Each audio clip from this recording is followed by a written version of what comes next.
McDonald's now weighing fry boxes to make sure they are half full. For the past 6 or so months my local McDonald's has been seriously underfilling their fries. A couple days ago I decided to get a large instead of a medium because of this, and this is what they gave me. The Majors said a large is 8 ounces, and that's all I would get, and flat-out refused to give me a new one or fill it up. I even saw the fry filler guy filling the boxes like this, and then placing it on a scale and picking fries out one by one until it was the weight it was supposed to be. Contacted corporate and they simply forward you to the store manager who just blames corporate. Is anyone else experiencing this, or is it just this terrible location? Seems to me this goes far beyond the normal suggestion of fraud they are accused of for their glamour burger shots.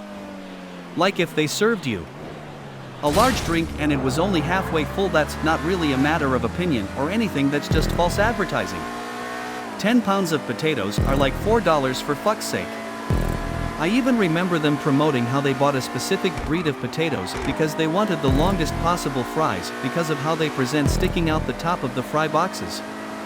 To be clear, I'd have no problems paying more, or if they want to play this game just redesign the fry boxes and make them smaller, but this manager was just so smug about serving this to everyone. Story 2. As a former food cost manager for MCDs, there's 2 reasons for this usually. They have shit fry yield. Every case of fries should make on average 400 small fries. This is a big part of managing food cost there. Fries and drinks make up the bulk of their profit margin. They don't make shit off sandwiches, so when you have a really bad fry yield, and it's not legit waste from overcooking, it's almost always because of overstuffing fries. Dropping cases of fries breaks the fries and makes them smaller, which makes yield worse. There's a very specific way to hold and fill them without overdoing it, though it's rarely followed. Usually when this happens and the fry yield is bad, management will crack down on overfilling and often start underfilling to make up the yield. Yes, it's shitty, but these people make barely over min wage, and fry yield is often part of getting their bonus.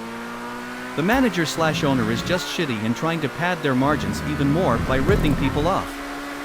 If you press the box on the side and tap it down, it will look like it's 1/2 full at best even when properly filled. It's an optical illusion to make it look like you get more fries than you do. Thanks for coming to my TED Talk on useless information my brain retains. Thanks for coming to my TED Talk on useless information my brain retains. I have worked at McDonald's and have 2 siblings that are managers at different stores with different owners. One owner does not care how full you fill the fries. The other is exact on how much it weighs. It is definitely the owner, not the corporation, that dictates how much you get, but there is a way to fill it with the scoop that still makes it look full. By the way, the price for the medium is the best deal you get since they got rid of the dollar menu. And combos are a scam, especially if you are eating in. It is cheaper to buy separately, especially with all of the coupons available. Stick with the small soda and refill it when you eat in. Man, usually when that happens it's just because they settled into the container when it was bagged and handed out. But that's absolutely not what happened here. That looks to be slightly over a small IMO. This is definitely a bad location thing. While part of me kinda understands not caring about the job when we get treated like garbage by both management and customers alike, I had a customer accuse us of not filling up the carton enough when she gets free fries with a coupon LMFAO, but I can't even imagine bagging this, let alone a GM defending it, grimacing face. It's genuinely embarrassing seeing other stores pull stunts like this. Like, they're a franchise and corporate has no influence here, but customers don't know that. To them, their local McDonald's is the face of McDonald's. And doing this is making all of them look bad. I'd give you a second-hand guilt coupon if I could, loudly crying face. Story 4. McDonald's theft strategy. I couldn't believe my eyes last night at McDonald's. Was waiting in the drive-thru line and all of a sudden this blue SUV comes out of nowhere and cuts in front of a car in the drive-thru. One car before the pickup window. I thought maybe it was just an angry customer complaining about their order and was in a rush. I get to the pickup window and I ask who was that crazy person that cut the line. The worker proceeds to tell me that they just stole an order. I was confused. I thought they meant that the customer said they didn't get something on their receipt and wanted it remade.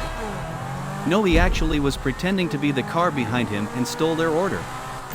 The McDonald's workers didn't see him get in the line with his whole SUV. So they had to remake the customer that actually paid's order, and it caused a huge backup in the line. I've never seen something so desperate, really stealing someone's McDonald's. What is this world coming to tired face?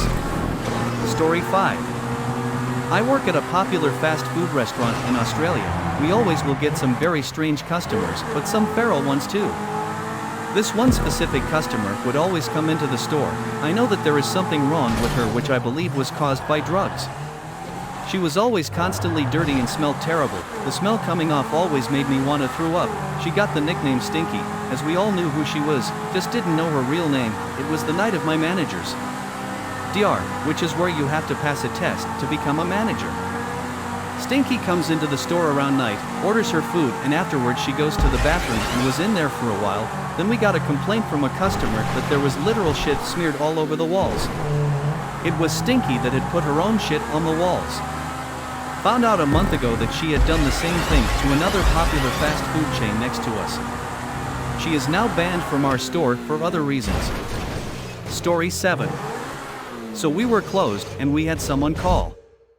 I wasn't sure who it was, but I thought it was a co-worker's person calling, because that's normally what happens.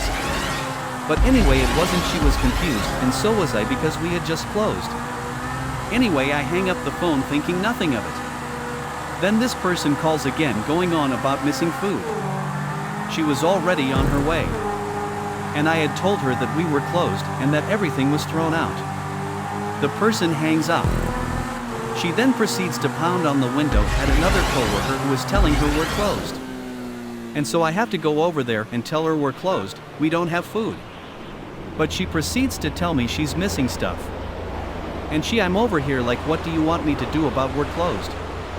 Everything is off and getting clean now. But then she's like, don't do that. And so I get fed up and say, okay, bye. I proceed to close the window and lock it. I go back to tell the other manager about her and if she there or not, and she drove off. When we came back up front. So we carry on like nothing happened. She calls again and the other manager answers the phone, and she's nasty about asking for a name. The other manager says it's a different manager and I left, which I didn't. But then Karen proceeds to hang up again. And so, me being the person I am, petty, I block her number from calling the store. I don't know if that's justified or just petty. Most likely petty. But she was rude, and so I just did what I do best, block people. But anyway, I'd love to know if anyone had a similar experience.